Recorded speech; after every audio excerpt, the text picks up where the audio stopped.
And after that, once they're kind of up and in their spot, we'll dig our own body pit because they're going to be getting themselves lower in the sand and then digging really far down, like longer than my arm is. So we need to get ourselves down as low as we can too. So we dig our own little body pit. So to trick, and then while I'm laying down there behind this turtle, the researcher handed me a counter and a thermocouple. The thermocouple is a little wire and it has a string that comes out of the nest. And it's just a way that the researchers can bring their little temperature probe by and hook it in and read the temperature of the nest. All throughout the 60 days, this nest will be in the sand. And while this is happening, the other biologists will be out maybe marking the location this turtle is in. They'll take note of the body position and the way it's facing. And then eventually she'll start laying her eggs. And I have the counter in my hand. And it sounds really easy, but it's really easy to lose track of that while you're trying to do 10 other things at once. So it actually takes a little bit of practice. But she'll start laying her eggs, and they're really easy to tell because they're very large. This picture here is an unfertilized leatherback egg. So they lay huge eggs. This one looks a little bit inflated. Sometimes they're a little bit crinklier and squishier, but this one was unfertilized and a little bit overdue. They'll also lay what's called a SAG, and a SAG is an acronym for shelled albumin globule. Nobody really knows the purpose of these, but all that's inside, they're a lot smaller, so they're about this size versus the egg is about this size. They're a lot smaller and they just contain egg white, and what people think they may be for is for kind of separating out of the other eggs and giving them space, which might help prevent bacterial infections or getting too hot. But nobody really knows for sure what it is. They just thought perhaps it's for spacing.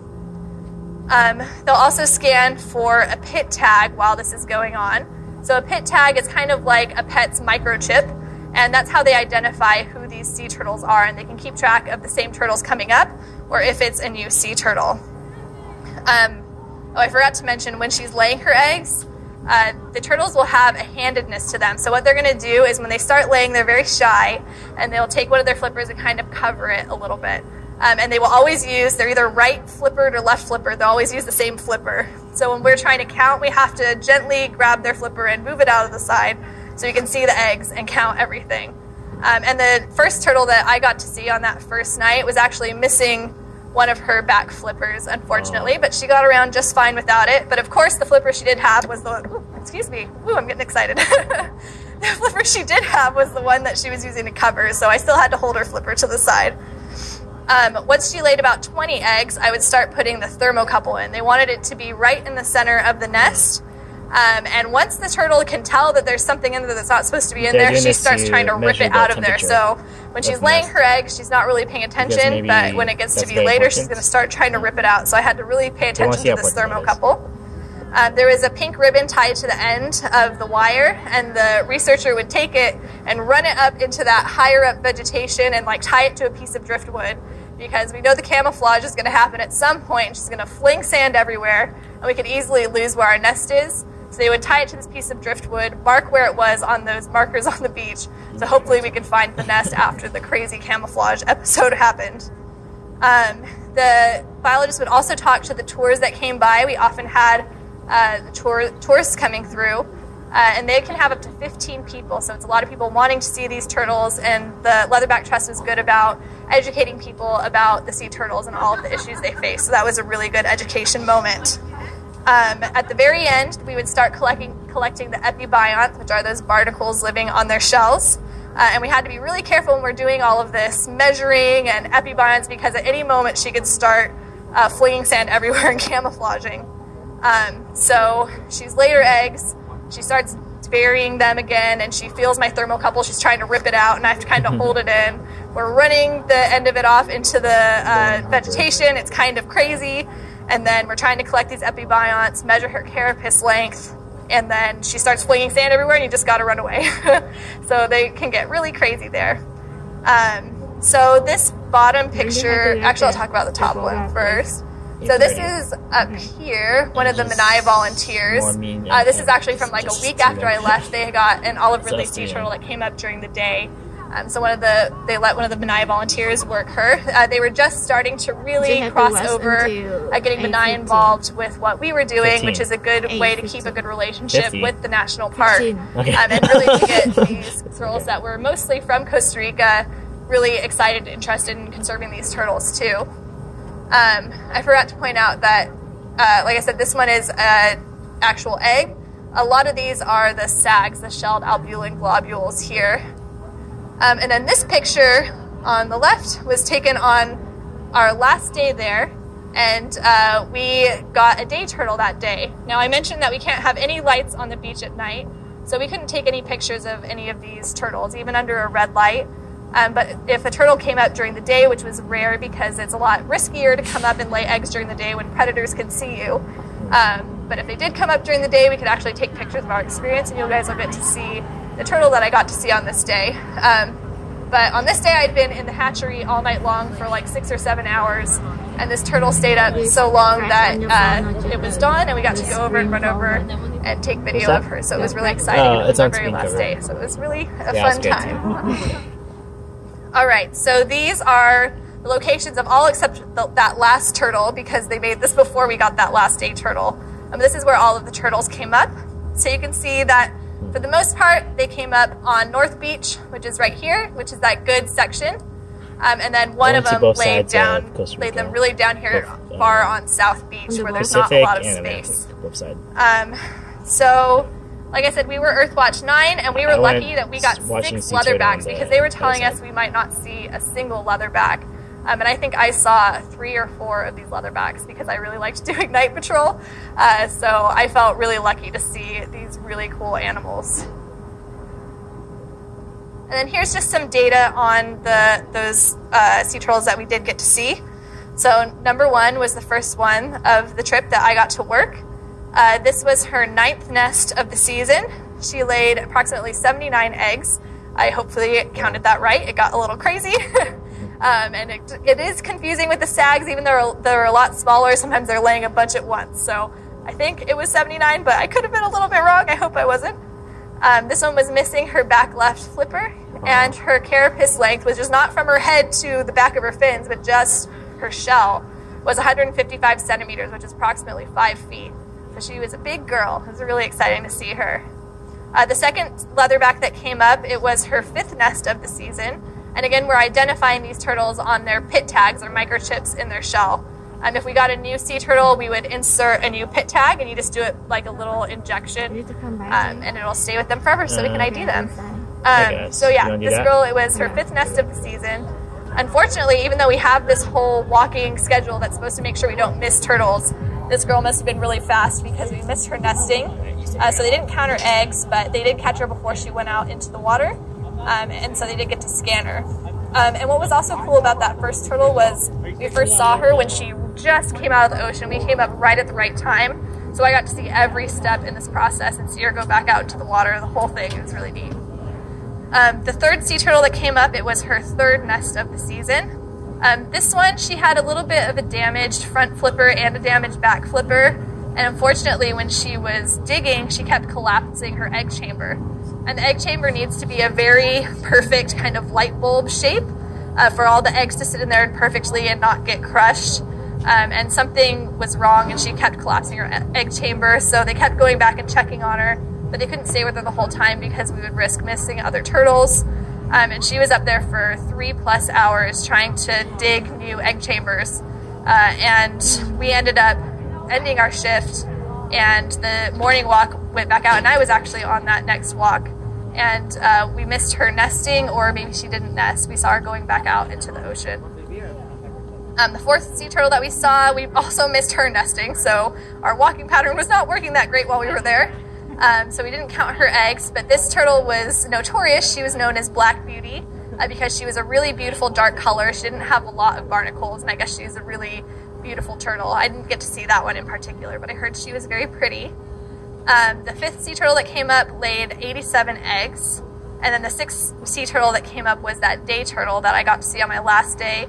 Unfortunately, there was something reproductively wrong with this turtle. She kept laying blood, and they didn't really know why that might be.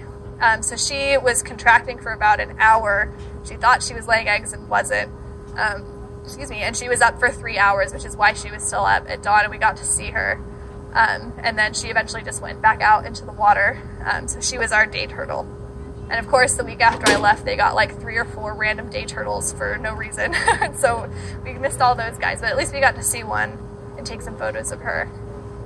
All right, so the second job we'd be assigned to is morning walk. So this was a walk that you would just walk the entire length of the beach in the morning after the night patrol had ended, and you would take note of all of the tracks you would see, not only from the adult sea turtles, but also from hatchlings. So on my morning walk, I got to see little tiny black sea turtle tracks up on Playa Ventanas, which was neat. This walk was 6 miles around, and it would start around 5 or 6 a.m. I think my first one we started at 4:30 in the morning. And yeah, we would just look for tracks, so you'd see beautiful sights like this, and those tracks are like much bigger than my body. It was really cool. So everybody's favorite shift, except for mine, was hatchery shift. Of course, I love these baby sea turtles. They're really cute. But my life hack was that if I walked on North Beach, we would take one of our 20-minute breaks at the hatchery since it's right on the beach. So I would see the baby sea turtles and still get to see the adult leatherbacks. That was my little trick that I liked to do. So our hatchery was full of relocated nests. So a lot of them were from South Beach if they were in an area that wasn't ideal. And you can see a picture of them over here on the right. And they're covered by these little cages. And that's to not only keep any hatched sea turtles in there if we're not around, but also to keep any predators out. And actually, this nest in the middle is not a sea turtle nest. An iguana decided to lay its nest right in the hatchery. So it's not a sea turtle, but kind of interesting to see that. There are just iguanas everywhere, which was bizarre to me. Like I said, I'd never really gone outside of the country very much, so it was kind of fun. Oh, you can also see our little makeshift seat that was like some driftwood and a surfboard over here. So on hatchery shift, you would be out all night, sitting in the hatchery, guarding these nests. The little cages that you see here not only were for protection, they were also for shading the nests. Nest temperature is very important, which we'll get to in a minute. The biologists would check these throughout the day to see if any turtles were coming up. It isn't likely that turtles will come up during the day because, again, the cover of night is safest, and that's when they'll usually come up. But sometimes we'd get some throughout the day. But at night, we would have to sit here once the sun went down and all the way until the sun came up. We would usually split this with a biologist so we wouldn't have to be out there for a really long time. But we were out there at night primarily to just guard from raccoons. So raccoons think hatchlings are really tasty, and it's really sad, so we had to fight off raccoons at night from trying to get in there, and they are sneaky. You would hear them rustling around in the bushes, and then they'd grab a crab and sit there munching on it, and you're trying to find them, and you can't see them anywhere.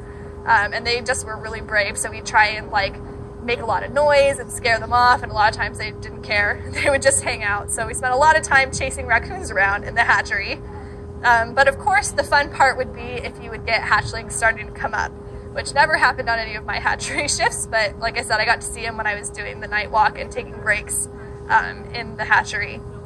So when a nest starts to hatch, the first thing you'll see is a small little divot in the sand, and that's because the turtles are moving around down there, shifting things around, and you can see it start to make a little divot in the sand. Now these guys do have a timed hatching, so they will all hatch at once, and that's a safety in numbers game. So the way that they do this is when one starts to hatch, the others can sense the movement around them, and they'll all start to hatch at once. The first thing you'll see is just their little heads poking up. So it takes a lot of energy to dig yourself out of the sand when you're a tiny little hatchling. So they kind of would dig their way up and then just pause with their heads sticking out of the sand, which is kind of cute. And then they would kind of make their way out after that and crawl around underneath these little cages here. So once we started getting hatchlings out, or actually before we would get hatchlings out, we would have to go around and shine a red light on these every 30 minutes and see if we saw anybody or see if we saw a divot starting to form. And then once they were hatching, we had a little bucket, which you can see closest to me over here, and we would just put them in the bucket. We would weigh and measure the first 20 hatchlings that came out just to get an idea of their size. And then they'd go in the bucket, and later at night, usually at the end of the night walk, we would take them somewhere on the beach and release them and watch them go out into the ocean, which of course is like the cutest, most magical moment you could ever imagine. And they would do it at a different spot on the beach every time. That way predators wouldn't get used to them all being at a certain spot and think that it's feast time. So we had to kind of move it around. I do have a couple different types of hatchlings on here. So this beautiful, cute bucket is leatherback hatchlings. And then this little guy, you can tell he's a lot smaller than the one over here. This one is an olive ridley hatchling. So their hatchlings are smaller, just like the adults are smaller. And then this is me holding a little leatherback hatchling. So cute. So there are some concerns in the hatchery. Since it isn't really natural, we're moving these eggs from one place to another, they have to take certain things into account. So one of those things is this is a little bit higher up on the beach, kind of past the vegetation line. So temperature can be a problem. It might get too hot, so they have to shade the nests, and sometimes they will water them to keep them moist.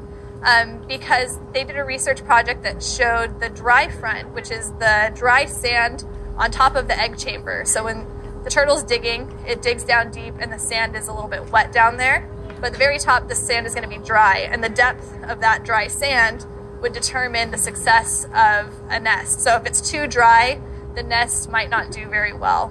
So they would water the nests sometimes to keep them nice and moist and have a smaller dry front. The other problem that they are worried about is if we're always putting these nests in the same spot, we could build up bacteria. So what they would do is when a nest had already hatched, we would excavate them, which I'll talk about that job a little bit later. We would dig the whole thing up and then dump the rest of the sand on the beach instead of back in the hatchery, which would remove any potential bacteria from the hatchery so we weren't stewing bacteria in that area. All right, so speaking of temperature, reptiles, for the most part, and definitely sea turtles, have temperature-dependent sex determination. So the way they helped us remember this is by the phrase, hot chicks, cool dudes. So the female, or at hotter temperatures, you'll get mostly or all female sea turtles, and at cooler temperatures, in theory, you would get all females. You can see on this diagram that at about 29.5 degrees Celsius, you'll get about a 50-50 ratio of sea turtles. So that's the temperature we want it to be at. But as you can imagine, with climate change, this has some interesting implications for what's happening to sea turtle populations. And they are already seeing that a lot of sea turtle nests are primarily females. Now, having more females might be a good thing, not just because of girl power, but also because the females don't breed every year. We saw on the sea turtle life cycle that the males will come back and breed every year, but the females will have, in leatherbacks, a 2 to 5 year remigration interval where they're just feasting on jellyfish and they don't want to breed. So having more females will increase mating. However, we don't know what the exact ratio we want is. And you can see that it's a very narrow slope from having 50-50 males to females to having all females. So definitely having all females would cause a lot of problems for the population. There are a couple solutions that some people have thought of. One of them is, why don't the turtles just dig deeper? Well, if I'm thinking about it, leatherbacks are already, when they're digging the bottom of their egg chamber, they're reaching as far as they can, so I don't think they can really dig that much deeper unless they really dug their body pit down a lot more. And something that they are finding in some species of sea turtles is some of them have started to shift their nests more north where there's cooler temperatures. So that would mean they're abandoning their natal beach to go somewhere where the temperature is better. But there's still research being done on that, and the problem with that is if they move from Playa Grande, where there's a lot of protection currently happening, to another more northern beach, there might not be any protection there for them. So there's a lot to consider with this issue. From here, I can Alright, so those are the 3 jobs we would do typically at nighttime. But the biologists at the Leatherback Trust really didn't get a lot of sleep because there was also a lot of work to do during the day. So this is some of the day work we would do here.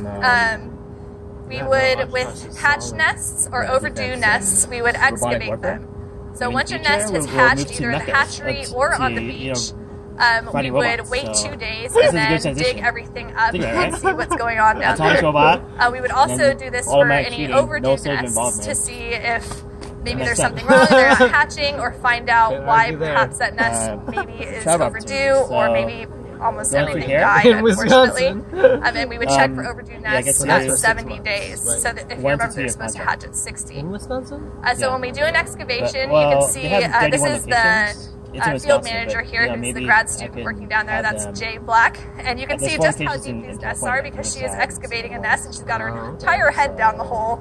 It's So not- 75 centimeters is pretty deep. I think it's more And production. this was one in the hatchery, and I think she said that they might have dug it a little bit deeper.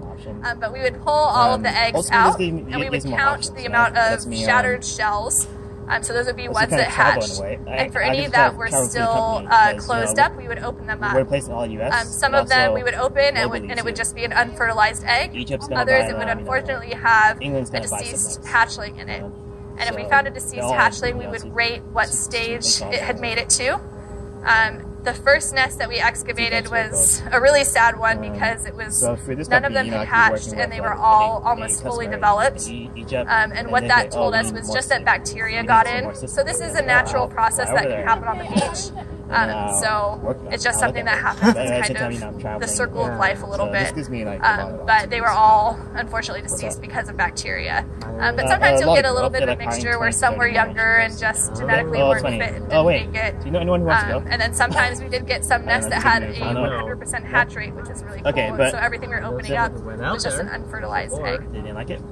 The other thing that we would do came for back? day work, or we wouldn't actually do this, the biologists would do it, is they would walk down the beach and bring their temperature probe and hook it up to those thermocouples that were inserted in all of the nests on the beach and take so temperature I profiles. talked to her and now that you know about temperature I think SE people wanna sex go, determination, because what happened was you know why that's important to know. 2 Saturdays So they ago, would I do went to all an of those SE things during workshop, the day. and all the schools were there. All right, so that was my State, Earthwatch expedition. Now I want to talk to you about what the issues are that leatherback sea turtles are facing. And we've already touched on a couple of these. So we already talked a little bit about nest disturbance. Like 5 big schools, all the Nest disturbance is usually from poaching, and that's for the most part been stopped on Playa Grande. It can also be from raccoons or dogs on the beach. So raccoons will dig up nests. They typically can't dig up a leatherback sea turtle nest because they're so deep. But the olive ridley nests are really easy to dig up because they're kind of careless and dig a shallow little nest and then run away. So raccoons would dig it up, and also, even though there was a sign that said no pets allowed on the beach, there were kind of dogs running around everywhere, and the dogs would easily dig up nests. So I noticed after I left, the Leatherback Trust had been really working to get more signs on the beach concerning dogs, and they have since then gotten more signs up about that. The next issue is development. I'm not clicking through, but that's okay.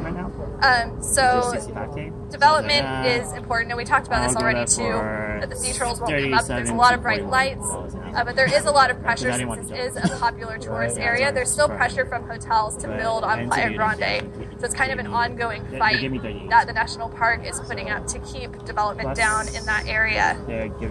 So now I want to talk a little bit about climate change, fisheries, and pollution, and how these affect our turtles. Oh, now it's going. There we go. Nest disturbance. Development. All right.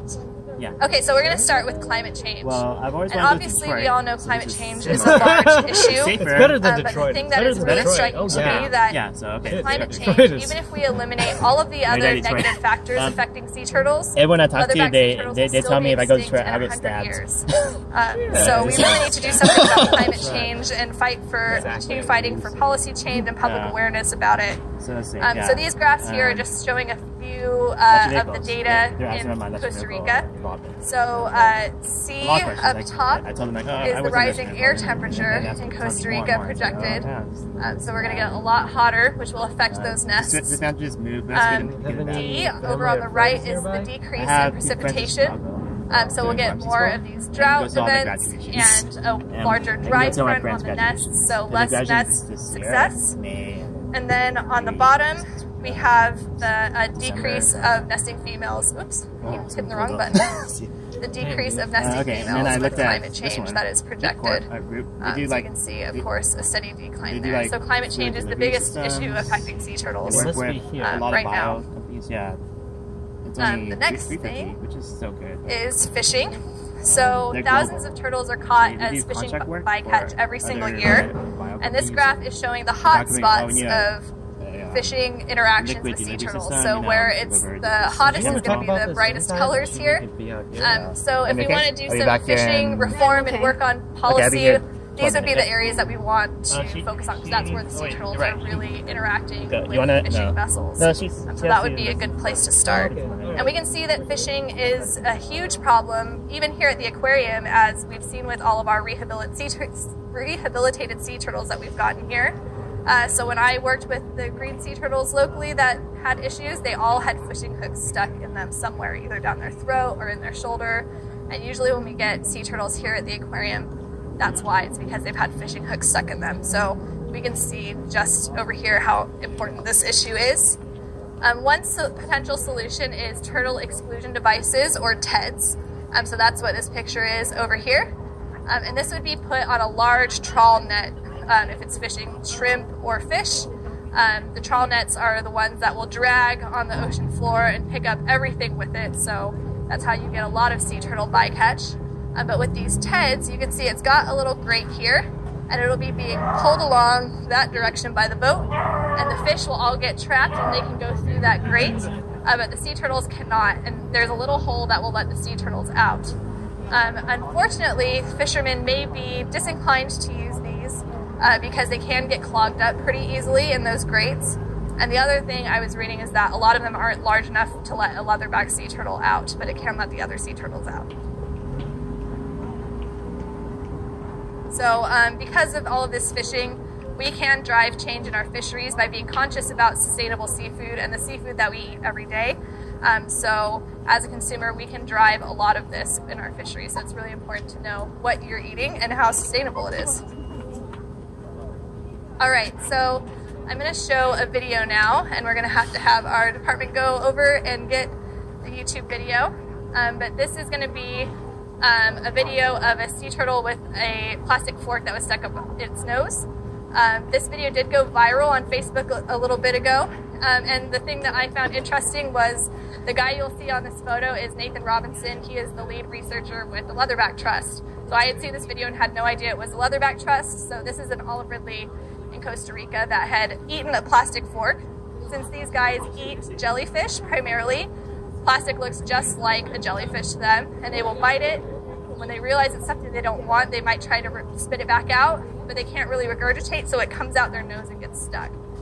So this video isn't bloody or anything, but if you're a little squeamish, you might want to look away. But I think this is important for us all to see and see the impact this can have on an animal. So you guys can go ahead and play the video.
Straws in their local restaurant. So one thing we can all easily do is anytime you go to a restaurant and tell them, please no straws, try and reduce your single-use plastics.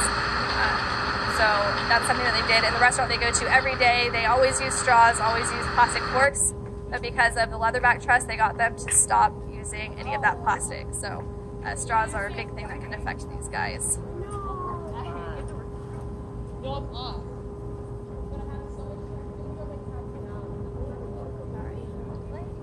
Okay. So why do we care about these sea turtles? As I mentioned before, they are a keystone species that will help keep fish populations up and jellyfish populations down. They're also a flagship species.